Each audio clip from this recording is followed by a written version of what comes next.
Families of crash passengers want wider review of Boeing Max. Dozens of relatives of passengers who died in the second crash of a Boeing 737 Max say U.S. regulators should expand their current review of the jet before it is allowed to fly again. Family members say that in focusing on a flight control system implicated in the crashes, the Federal Aviation Administration might miss other potential safety hazards on the plane. FAA Administrator Stephen Dickson is likely to be asked about the extent of the FAA's review of the plane when he appears before a House committee on Wednesday. Investigations into the crashes in Indonesia and Ethiopia have pointed to a flight control system called MCAS automatically pushing the noses of the planes down in response to faulty readings from a single sensor. The Max has been grounded worldwide while Boeing fixes the problems.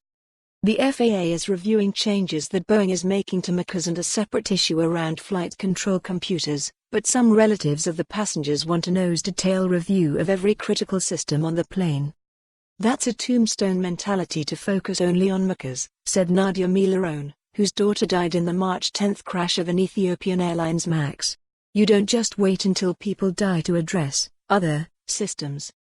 Boeing's chief engineer told Congress that the company did not test what would happen if a single sensor tied to MCAS failed. Critics have seized on that and other disclosures to raise questions about Boeing's analysis of other key systems on the plane. Boeing employees conducted those assessments under a decades-old FAA policy of relying on the technical knowledge of the companies that it regulates.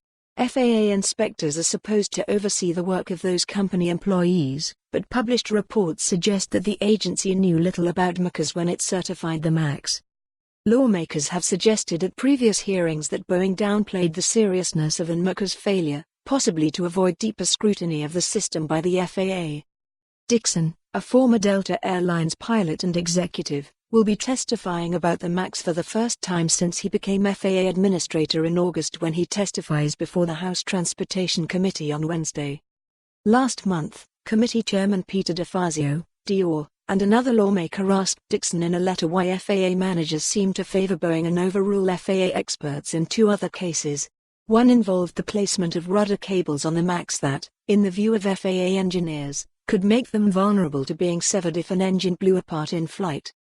Chris Moore, whose daughter died in the Ethiopian crash, sent a list of questions that he hopes DeFazio will ask Dickson, including why the agency didn't ground the Max after the first crash, when a Lion Air Max plunged into the sea off the coast of Indonesia. For more on this story, visit the news article link.